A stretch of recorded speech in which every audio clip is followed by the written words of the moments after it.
रुआ सबके गोड़ चुके गोड़ लागतानी प्रणाम करतानी। हम हैं कमलेश हरिपुरी आ तबला बजावतरन साईश उपाध्याय। जौन हम भोजपुरी गजल सुनावतानी एकर गीतकार हुवन श्री मनोज भावुक जी। आई सभी सुनल जाओ।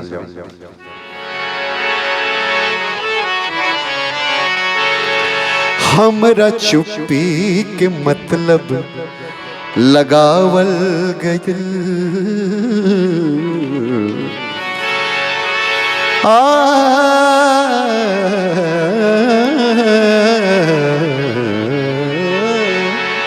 हमरा चुप्पी के मतलब लगावल गइल, हमके मगरूर बहुते बतावल गइल।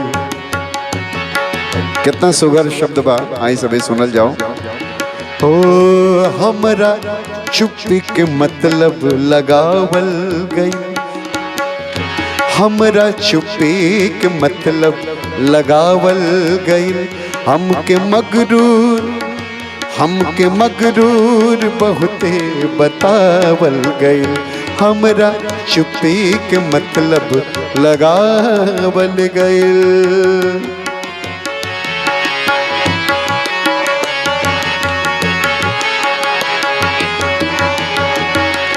ई लकमता विरासत में मिलल बाटे, ई लकमता विरासत में बाटे मिलल। ई लकमता विरासत में बाटे मिलल, ई लकमता विरासत में बाटे मिलल। कबहू रोआ न हमसे गिरावल गइल, ई लकमता विरासत में बाटे मिलल। कबहू रोआ न हमसे गिरावल गइल, हमरा चुप्पी के मतलब लगावल गइल।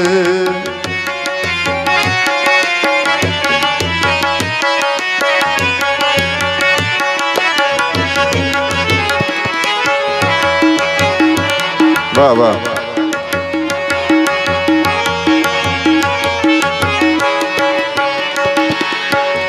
नईखे एहसास जज्बात धड़कन जहाँ, नईखे एहसास जज्बात धड़कन जहाँ है। नईखे एहसास जज्बात धड़कन जहाँ। जख्म उहवा अनेरे दिखावल गइल, जख्म उहवा अनेरे दिखावल गइल। हमरा चुप्पी के मतलब लगावल गइल।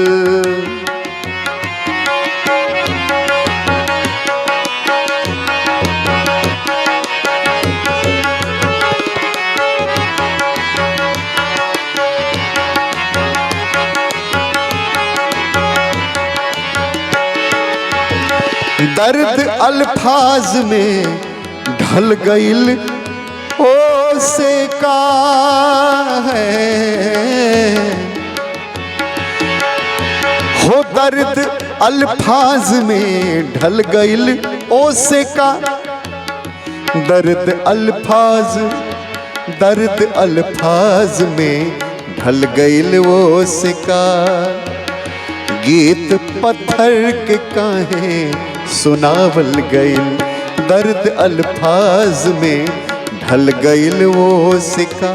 गीत पत्थर के काहे सुनावल गइल, हमरा चुप्पी के मतलब बतावल गइल, लगावल गइल। और आखिर में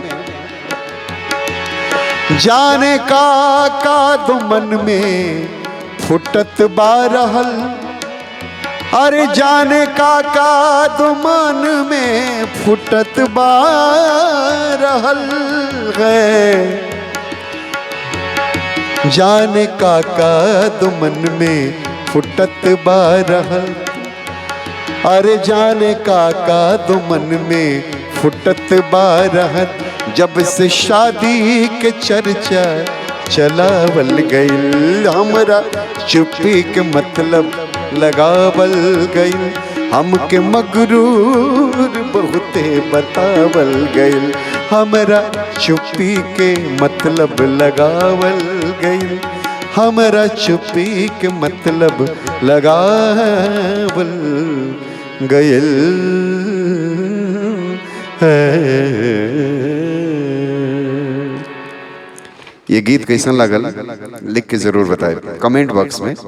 ए चैनल के हमार भोजपुरी स्वस्थ भोजपुरी के खूब प्रोत्साहित करी और ओकरा खातिर का करे के पड़ी, एक सब्सक्राइब करे के पड़ी लाल बटन दबा के। स्वस्थ भोजपुरी के खूब आगे बढ़ाई, कहें से कि हमारे एगो लोगो बा हमार भोजपुरी स्वस्थ भोजपुरी, हम हैं कमलेश हरिपुरी।